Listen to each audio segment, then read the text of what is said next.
Hello friends, நம்ம கிட்ஸுக்கு ரொம்ப ஹெல்த்தியாக வீட்டிலவே சாப்பிடக்கூடிய கேக் ரெசிபியை பற்றி தான் பார்க்க போகிறோம். 2 விதமான ஹெல்த்தி கேக்கு தான் பார்க்க போகிறோம். ஃபஸ்ட்டு ஒன் வந்து கேழ்வரகு மாவை வச்சு தான் செஞ்சுருக்கிறேன்.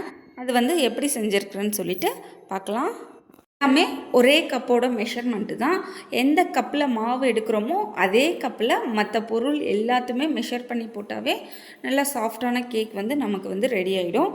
அதில் வந்து நான் வந்து அந்த கப்பில் வந்து 1 கப் மாவுன்னா அதில் வந்து 1.5 கப் பால் எடுத்திருக்கேன். நாட்டு சக்கரை 1 கப்பு, ஒரு 3/4 கப் போல் கொக்கோ பவுடர், அது 3த்துமே மிக்சி ஜாரில் வந்து போட்டு அரைச்சிக்கலாம்.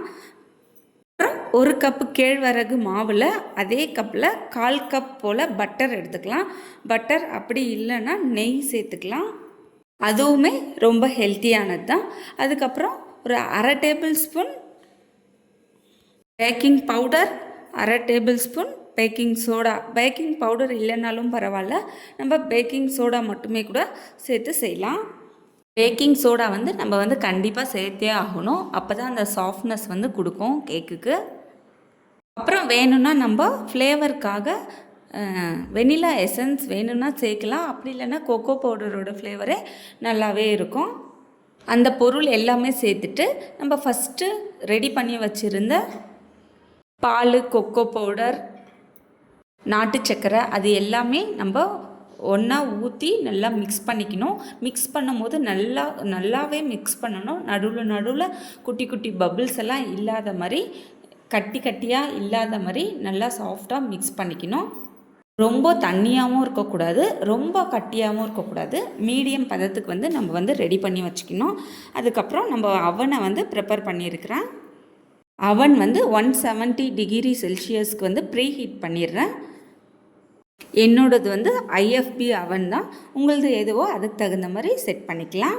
அடுத்து கேக் பேன் தான் வேணும்னு இல்லை, நம்ம வீட்டில் எந்த மாதிரியான பாத்திரம் இருக்கோ அது போல் வச்சும் நம்ம குக்கர்லேயும் செய்யலாம்.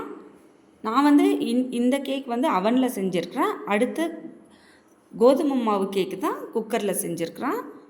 நெய் அப்படி இல்லைன்னா பட்டரை வந்து ஃபுல்லாக ஸ்ப்ரெட் பண்ணிவிட்டு கோதுமை மாவை வந்து ஃபுல்லாகவே ஸ்ப்ரெட் பண்ணி விட்டுப்போம். அதுக்கப்புறம் நம்ம ரெடி பண்ணி வச்சுருக்கிற மிக்சரை வந்து அதில் ஆட் பண்ணிவிட்டு நல்லா அந்த பபிள்ஸ் எல்லாம் இல்லாமல் ரெடி பண்ணி வச்சுட்டு அவன் ப்ரீ ஹீட் ஆனதுமே அதுக்கப்புறம் 25 மினிட்ஸ் வந்து டைம் செட் பண்ணியிருந்தால் அவனுக்கு வந்து கரெக்டாக இருந்துச்சு டைமிங். பாயில் ஆகிடுச்சா இல்லையா அப்படின்னு சொல்லிட்டு செக் பண்ணுறதுக்கு நம்ம வந்து ஃபஸ்ட்டு ஃபோக்கில் வந்து குத்தி பார்த்துட்டு அது வந்து ஒட்டாமல் வந்துச்சுன்னா பாயில் ஆகிடுச்சு. அப்படி இல்லைன்னா கொஞ்சம் மாவாக வந்து இருந்துச்சுன்னா அதை வந்து இன்னும் கொஞ்சம் நேரம் பாயில் பண்ணணும் அப்படின்ட்டு தான் அர்த்தம். ரொம்ப கேக்கை வந்து சூடாக இருக்கும் போது கட் பண்ணக்கூடாது. ஏன்னா கொஞ்சம் பிச்சுன்னு கொஞ்சம் குழன்னு வர மாதிரி இருக்கும்.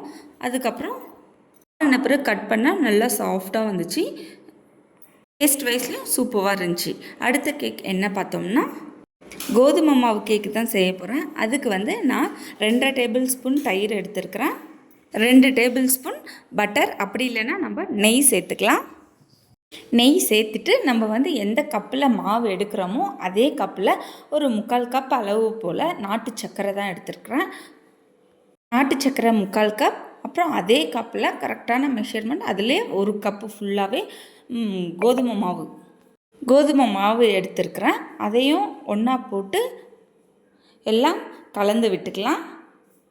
அப்புறம் 1/2 table spoon baking powder, 1/2 table spoon baking soda வந்து ஆட் பண்ணிக்கலாம்.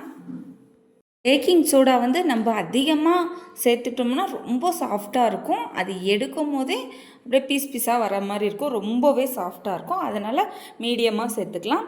அதுக்கப்புறம் ஃப்ளேவருக்காக ஒரு 2 tablespoon cocoa powder add பண்ணியிருக்கிறேன். அப்படி இல்லைன்னா நீங்கள் வெனிலா எசன்ஸ் கூட இருந்துச்சுன்னா ஆட் பண்ணிக்கலாம், ஃப்ளேவருக்காக தான். அது எல்லாமே ஒன்றா போட்டுட்டு நல்லா மிக்ஸ் பண்ணிக்கலாம். மிக்ஸ் பண்ணிவிட்டு அதே கப்பில் ஒரு 1.5 கப்பு போல் பால் எடுத்துருக்கிறேன். அந்த பாலை ஊற்றி நல்லா கேக் கன்சிஸ்டன்சிக்கு வந்து நம்ம வந்து ரெடி பண்ணி எடுத்து வச்சுக்கணும்.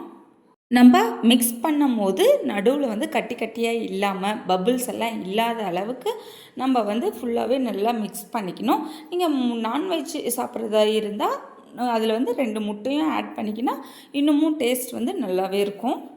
அதுக்கப்புறம் கேக் பேன் தான் எடுத்துருக்கிறேன். அது ஃபுல்லாகவே நெய்யை வந்து ஸ்ப்ரெட் பண்ணிவிட்டு அதுக்கப்புறம் அதுக்கு மேலே கோதுமை மாவை போட்டுட்டு ஃபுல்லாகவே இது பண்ணிட்டோம்னா அது வந்து கேக் வந்து ஒட்டாமல் வரும். பண்ணி வச்சுருக்கிற இதை வந்து குக்கர் அப்படி இல்லைன்னா இட்லி பாத்திரத்தில் வந்து நம்ம வந்து பேக் பண்ணி எடுக்க போகிறேன். நான் வந்து இட்லி பாத்திரத்தில் தான் வச்சுருந்தேன். அதில் வந்து நம்ம இட்லி ஊற்றி வைப்போம் இல்லையா, அதே போல் கொஞ்சம் தண்ணி வச்சுட்டு நல்லா கொதிக்க வச்சுட்டு அதுக்கு மேலே இட்லி தட்டை வச்சு அதுக்கு மேலே இந்த பாத்திரத்தை வச்சு அதுக்கு மேலே ஒரு தட்டை வச்சு மூடி வச்சுட்டேன். மூடி வச்சிட்ட பிறகு ஒரு 40லேருந்து 45 நிமிஷம் போல் அப்படியே விட்டுட்டோம்னா நல்லா சாஃப்டாகவே ஸ்பாஞ்சியாகவே கேக் வந்து அழகாக ரெடி ஆகிடுது. நம்ம கடையில் வாங்குறத விட இது போல் இன்க்ரீடியன்ஸை வச்சு வீட்டிலவே செஞ்சு கொடுத்தோம்னா பசங்க வந்து இதுக்கு வந்து ரொம்பவே அடிக்ட் ஆகிடுறாங்க. இப்போல்லாம் நான் வாரத்தில் ஒன்ஸாச்சும் பசங்களுக்கு வந்து செஞ்சு கொடுத்துறது. ஆனால் கோதுமை மாவை விட கேவுரு மாவு தான் வந்து நிறைய யூஸ் பண்ணி கேக் செஞ்சு கொடுப்பேன். டேஸ்ட் வந்து ரொம்பவே சூப்பராக இருக்கும். இந்த வீடியோ உங்களுக்கு பிடிச்சிருந்துச்சின்னா மறக்காமல் லைக் பண்ணிக்கோங்க, சப்ஸ்கிரைப் பண்ணிக்கோங்க, பக்கத்தில் இருக்கிற பெல் ஐக்கானை ப்ரெஸ் பண்ணிக்கோங்க. அடுத்தடுத்த வீடியோவில் பார்க்கலாம். பாய்.